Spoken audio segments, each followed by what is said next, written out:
Part 2. Chapter 6. Hopscotch to 6. The van rattled with the kind of loose-jointed, asthmatic cough that suggested it was held together less by engineering and more by stubborn will. It stank of Chris's summer. Stale fag smoke, spilled coffee gone sour in the heat, and a faint, sharp smell that could have been anything from Mannering's newest spray to the last client's panic. The vinyl seats, institutional brown, had that sticky, wet feel, even when bone dry. Sunlight came in thick with dust, catching the cheap plastic pine tree hanging from the mirror. It smelled like a fib. Dave, wedged in the passenger seat, laughed, a short bark. He flicked ash from a roll-up out of the window, a practiced motion. He was all thin limbs and restless energy, a year older and keen to use it as a lever whenever possible. He loved the jab, the petty observation sharpened to a point. Chris's defense was the long look, the slow shake of the head that meant, "I cannot believe I get paid this little to put up with you. Christ, can you turn that racket off?" Chris reached for the radio. The unit was a battered rectangle held together by a smear of gum and Mannering's promises, a jingle for a local plumber. "We're number 1 for a number 2, blared with cruel brightness. "Relax," Dave said. "Mannering likes its jingles, backbone of British enterprise." "They're the backbone of my migraine." Chris turned the volume knob. It squealed, then gave up. The jingle gave way to static. Beneath it, the engine hummed in a breathless way that made you think of inhalers. Dave picked at the frayed knee of his jeans. Same pair all summer, as standard now as the strip of sunburn peeling on his nose. "Remember that job on the estate last week? The pigeons?" Chris allowed a smile. "Old bloke, with the collection. More birds in his loft than sense in his head. Talked about 'em like children. Mind the babies, lad, mind the babies." Dave's falsetto would have earned him a slap if the old man had been there. "He offered tea," Chris said. "You nearly died. Said it smelled of droppings." "It did. And don't start me on the wasps. That nest in the shed. Mannering told me to get a proper look. A proper look. Wanted me stung to death." They were summer job soldiers. Rats, wasps, mice, the odd bat. The money was poor but stretched to pints on Fridays, a few fags, and if they were lucky, a record. It was limbo between school and whatever came next. Lazy days, petty thefts of time, girls glanced at and plans never carried through. This looked like one more job on a warm, nothing special day. From the back, Mannering cleared his throat like a vicar warming up. He perched behind them with a clipboard held reverently, spectacles low on his nose, balding pate shining. He was small and officious and believed pest control was not work so much as vocation. "Gentlemen," he said, tapping the board, "domestic sanctity is delicate. 1 rat sighted equals 7 unseen. We sell preparedness." He looked pleased with that. "Also, respect the animal. Citizens of the underworld. If man organized like the rat, Parliament would alter." "Rats don't claim expenses," Dave said. They don't need to. Instinct and opportunity. We have method. Method wins. He leaned forward between the seats. The breath of instant coffee. Eyes up when you arrive. Door that sticks. Curtain never open. Side gate bolted from within. Houses talk. Your job is to listen. I thought our job was to spray and leg it, Dave said, without heat. There's a reason I don't hire from the job centre, Mannering said. Field craft. What are they buying? Chris said. An hour's sleep, Mannering said, surprising them both. Maybe a night without listening for scratches. He sat back. The van rattled over a humpback bridge and down into terraces that grew tidier as they went. Washing lines taut, bins faced like soldiers. Chris thought of his mum's hands cracked by bleach and the way, when money was thin, she would look through him. Houses talk. His had, in size and long pauses. They hit a red by the co-op. Dave watched a woman loading a boot as if it were a show with the sound on.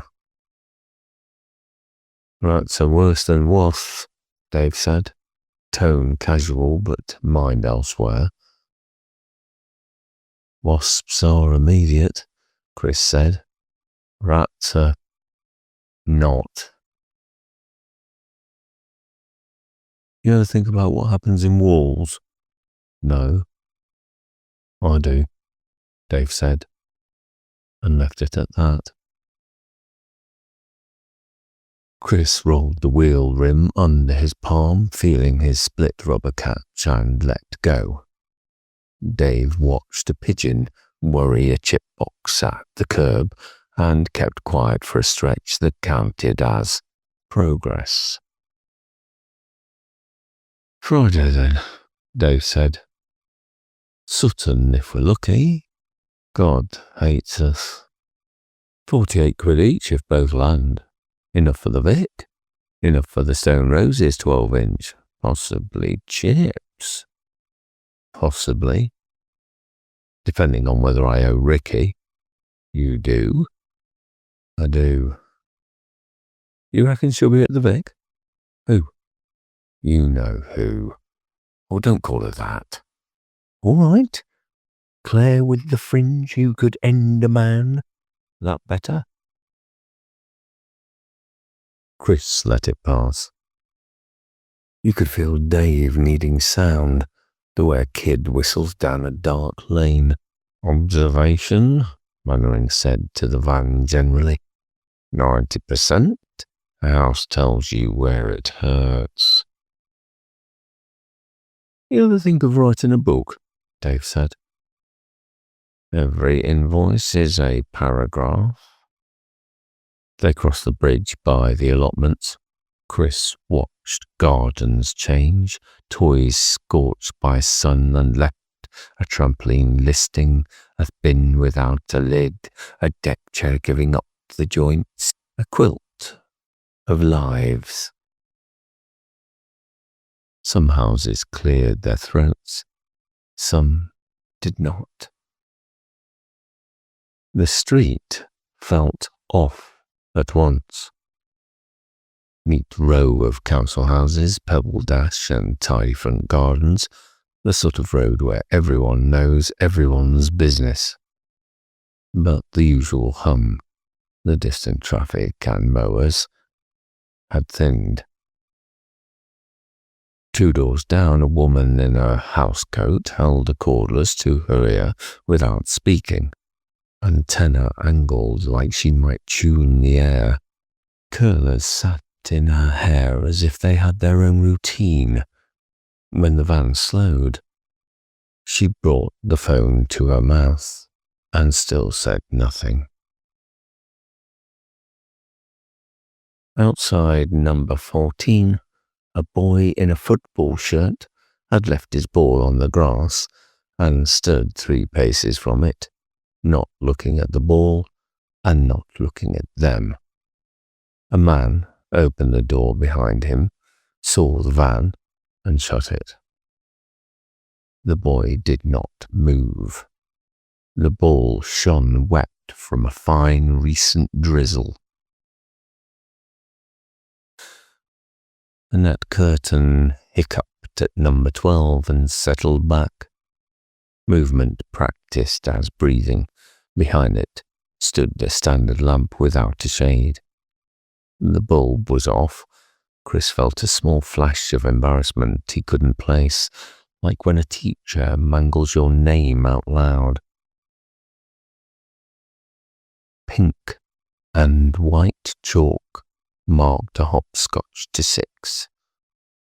The 6 had been gone over again and again until it was almost a bruise. The game always stopped there. Someone had tried to insist it didn't. "Looks like they've had visits," Dave said, nodding at the windows. "From who?" "Anyone with a badge. People stand away when badges knock." Further along, 2 women stood at a bus stop with no bus due, handbags tucked in tight, hips turned between street and each other. One had a cardigan elbow polished thin. They gave a professional glance and then carried on with a conversation that hadn't existed. Number 10 had its bins out even though it wasn't bin day, each one clean enough to eat off, numbers stenciled straight. "Estate's on top of it," Mannering said, almost approving. "Makes noise, not travel." On the step of the house they wanted sat a grey cat, as if grown there. It watched the van with the patience normally reserved for dogs and biscuits. As Chris eased in, the cat stood, stretched to its small, full height, and placed both front paws on the top step, without coming down. Guard, at ease. "Don't say it," Dave said. "Say what?" "That cats are weird. Weird pest control. It's unprofessional." "Cats are weird," Chris said. The cat turned away as if addressed and looked down the street, the way sentries in war films do before anything happens. Across the road, a man in a vest stepped out with a rubbish bag and then stepped back in again, bag still in hand. He wore the look of someone who'd gone into a room to fetch something, failed to remember, and decided to stand still until it returned. The air had the after-rain feel that never quite cleans. A sparrow tried to gutter, thought better of it, and hopped under a car to consider. "Right?" Mannering found his brisk. "We're guests. Be quick, be neat, be gone," Dave said, and swallowed. They went up the path. It might as well have been carpet. No weeds, no loose stones, no tree root shove. A path that expected a certain walk. Chris caught himself matching it and resented himself for doing it. A front door, the same dark green as the rest, opened on a woman with a polite face and a voice like brushed cloth. "Hello," she said. "You must be environmental services." Hannah, from the office notes. Dress simple, dark wool skirt, pale blouse, movement precise, unshowy. Behind her, back in the shade of the sitting room, a bald man in spectacles stood and watched. He didn't fidget or fold his arms. He watched with eyes the colour of peat. Chris felt the old man see them as one sees a pair of tools. Inside the house smelt faintly of iron and old wax. Not strong, a clean smell with a sharp undernote. The cat slid along the skirting, brushed Chris's ankle with a tail like silk rope, and stationed itself at the kitchen threshold. Its left hind leg had a slight memory in it, healed but not forgotten. Dave's chatter dried on his tongue. "The problem is in the cellar," Hannah said, gesturing to a plain, unpainted door set flush with the wall by a dresser. "They're bothering us from down there." "Any pets?"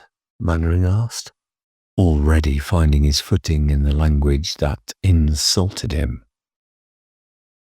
"Just Eeshmeroosh, the cat." As if cued, the grey shape stepped to the stairhead and sat. It didn't blink. Cats rarely do. Even so, Chris felt watched in a way that pinched the air in his chest for a second. The council gave approval for works," Mannering said. "The council is thorough," Hannah said, as if praising a child who had tried.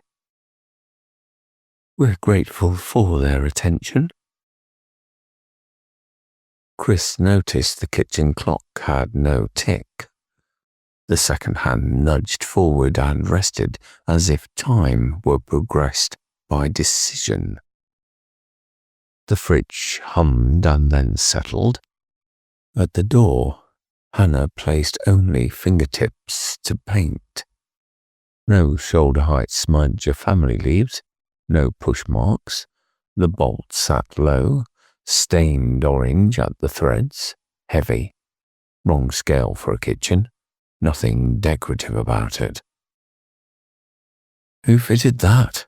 Chris said, before he could stop himself. "Well, we like things secure," Hannah said. "Looks like it belongs on a yard gate," Dave said. "It belongs where it is," Hannah said, with a tidy smile that closed discussion.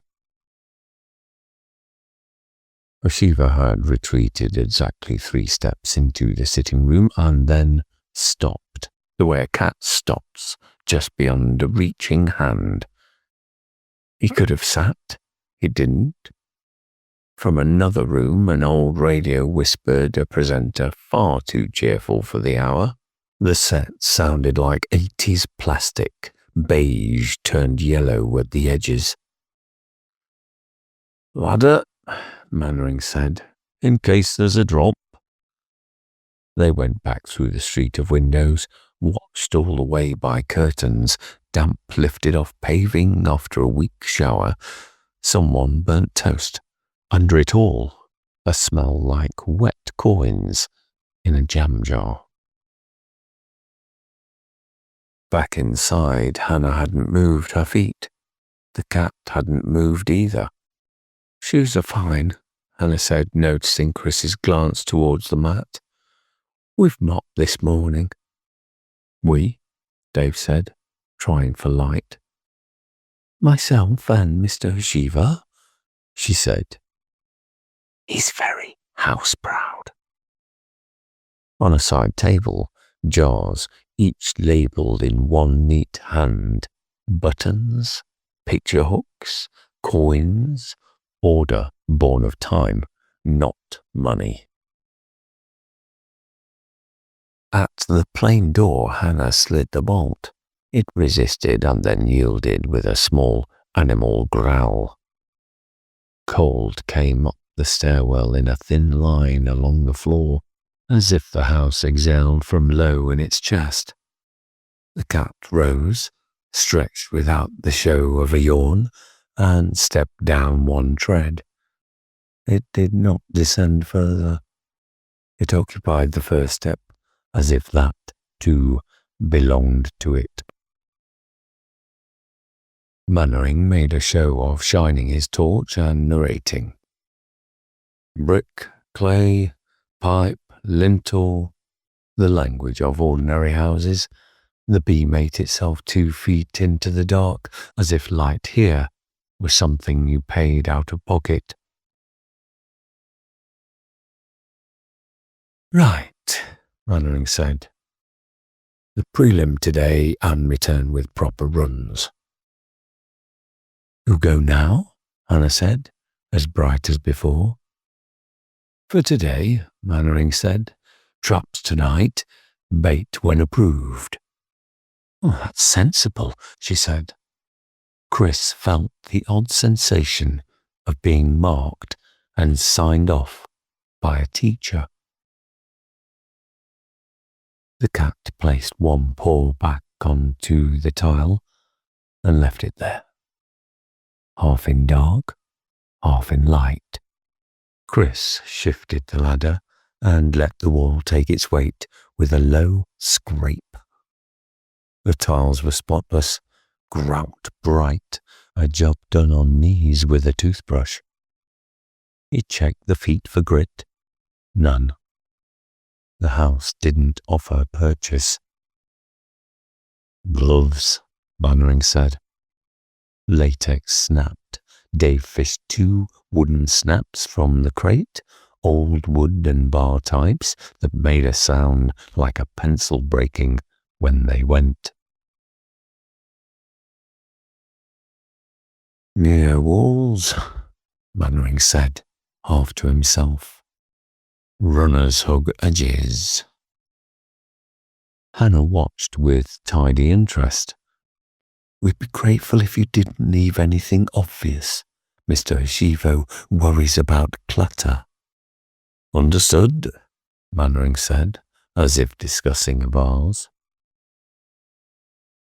Chris crouched and angled the torch. The beam collapsed past the second step. Dust hung like silt in water. The light made a cone, and then it ended. The cool coming up wasn't outside cool. It was the working cold of a shed in February. Mineral. Old. Want me to go a couple down? Dave asked, leaning already. The voice lads used near high fences. I'll do it, but tell me not to. Hold, Mannering said. We're not insured for a fall on first survey. Magic, Dave said. Third tread, Chris said. Across the edge, not middle. They'll take the wall. Who taught you rats? Houses talk. He set the base with 2 fingers so the body wouldn't clatter when the bar came down. He tested the play. Clean, ready. Eeshmeroosh flicked an ear. The cat's stare didn't leave the dark. One slow tail sweep. Still. From low in the stairwell, a drip found stone. Not regular. The kind that builds and lets go, then misses a beat and starts its count again. Dave looked at the ceiling as if to find a leak and then, realizing, looked away. Bait, Mannering said, holding the packet like a wafer. Only a touch. Chris placed a smear on the plate, sweet and wrong, the sort of smell kitchens shouldn't have. Tea? Hannah said. Oh, no thank you, Mannering said, brisk. We don't take food or drink on side. Oh, of course you don't, she said, like that proved something. Chris edged a second trap to the threshold and felt temperature change along the back of his hand, a thin line lower than the cat's shoulder where the air dropped. He set the catch and drew back a fraction slow. The bar threatened to jump. Dave flinched, even though it didn't go. What's down there? Dave said, lighter now, lift chapped voice. "Coal cellar," Hannah said. "Once, storage now. We don't use it.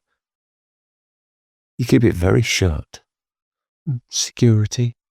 Against what?" "Drafts," she said. The corner of her mouth almost moved. Chris's beam brushed something further. In a rumple of sacking against stone, could have been anything. The mind wanted it to be anything. He took the light off it, then, because that felt like losing, put it back. No movement now. He listened till his own breath got in the way. "Step back," Mannering said. He'd started writing again, biro dry nibbed on the pad.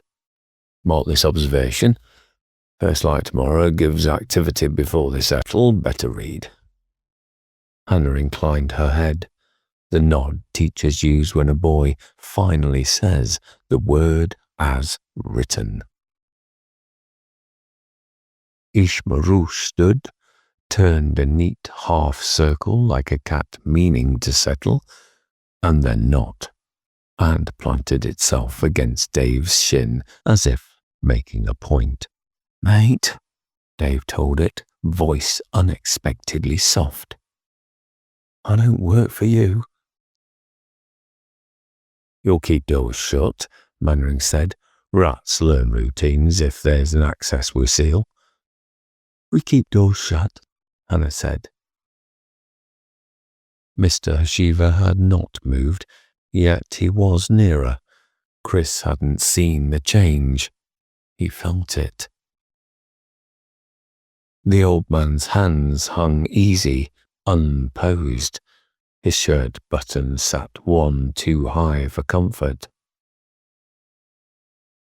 30 seconds, Mannering said, and, to Chris's surprise, took one tread himself.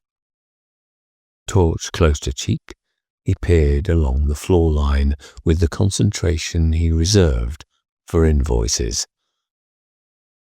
The muscle in his jaw ached. No show now, just listening. After a long count, he came up neutral by force. "Right, we'll return with proper kit." Hannah slid the bolt. It seated with that low growl again, like a dog under a table. Dave inhaled a joke and let it go. At the edge of the draft, the sacking eased against itself and made that drag scrape cloth makes on dry stone. Eeshmeroosh stepped away at the same instant. The fridge seal kissed shut. "Wind," Hannah said, helpful as a guide in a museum. "Old houses breathe." "Yeah," Dave said, blinking twice slow.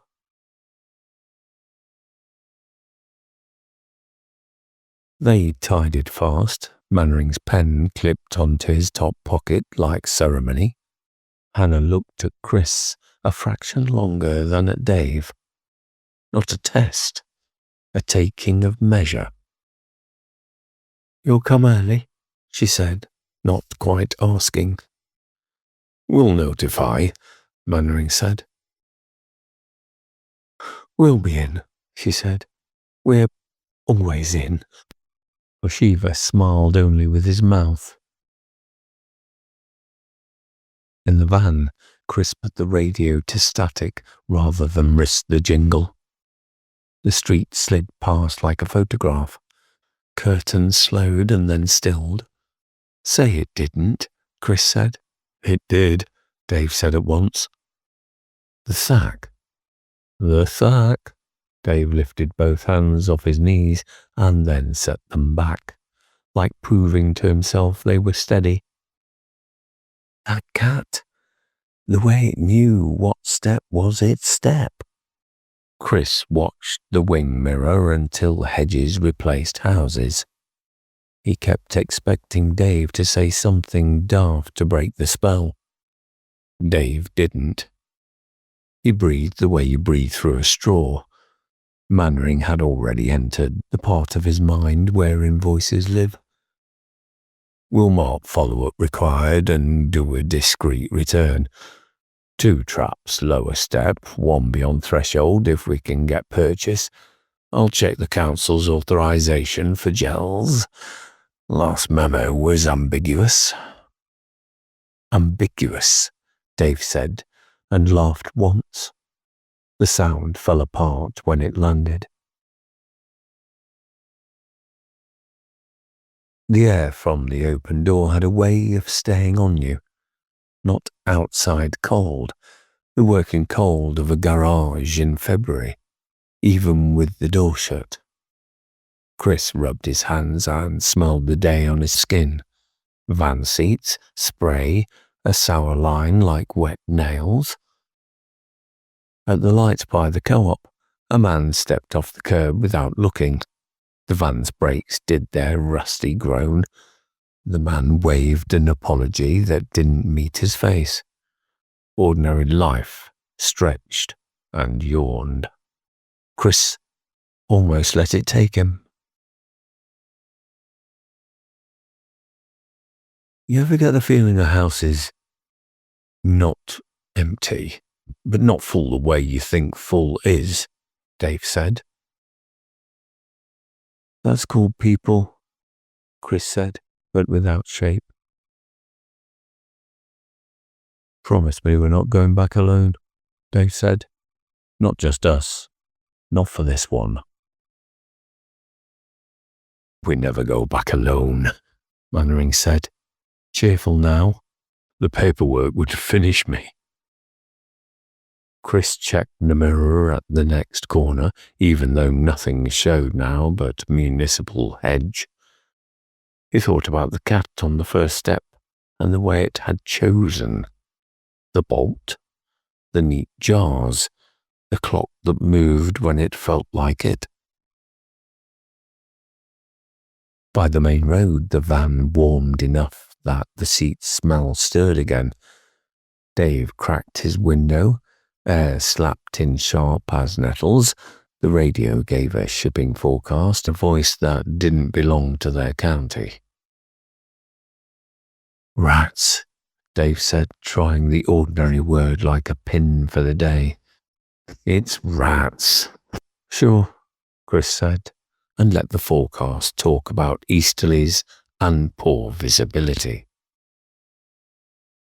Behind them, somewhere quiet, a door existed that opened downwards. Chris put the thought away the way he'd once put away money from his mum's purse. Gently, guiltily, with the sense he'd need it later. They didn't talk until the roundabout by the tire place. Dave peeled the label from a bar's bottle that had lived in the footwell and curled the strips in his palm, like treasure. The fryer smell met them at the corner. Salt, hot fat, vinegar that didn't always reach the counter. Inside, the telly did the news with the sound off. A headline crawled about something from somewhere else. The girl at the till had a plaster on her thumb and eyeliner that made irritation her resting state. Large chips, curry on, Dave said. You? Same, Chris said, because saying anything different felt like taking a side. They ate by the bins behind the parade, where steam from the laundrette made small weather. A gull worked a chicken bone with locksmith patience. Well, say we went back, just us, Dave said, casual as vinegar. Do we go down? No, Chris said at once. You didn't even think. I did, Chris said, and pushed his carton a fraction away. Mannering stood aside and read his clipboard as if it might alter his life. He put a chip in his mouth without looking, chewed twice, swallowed like tablets. Tomorrow, he said, not to them. Early, done by 10 if we do it right. Don't say done, Dave said. Completed, Mannering said, generous. Will be completed. You think they'll be in? Dave said. They said they're always in, Chris said. Dave rubbed his palm on his jeans. Oil left a hand-shaped shadow. That smell, he said. Like nails in a jar. Oh, it's nothing, Chris said, and binned his box with chips still inside. The gull watched him the whole way, unblinking. They cut back to the van through the delivery boy's cut. Someone had written a name in the cement when wet years ago. 3 letters survived. The rest had worn to grit. The WASP check afterwards went the way jobs should. Ladder up. Yes, there's a flap. Not active. Come back if it becomes anything. Tea offered. They said no. Everyone relieved. Dave told the householder, God sent wasps to teach people about jam. The man laughed like someone had let him. By 4, they were in the yard, windows down. The unit next door stacked tires to the roof. Warm rubber and dust got into everything.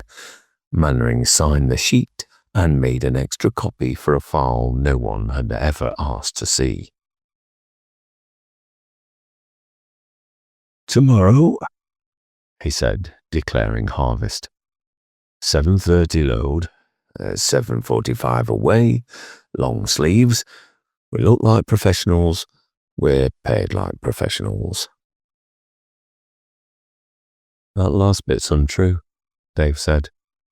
It is motivational, Mannering said, and went into the office where a calendar of blue water hung to the wrong month.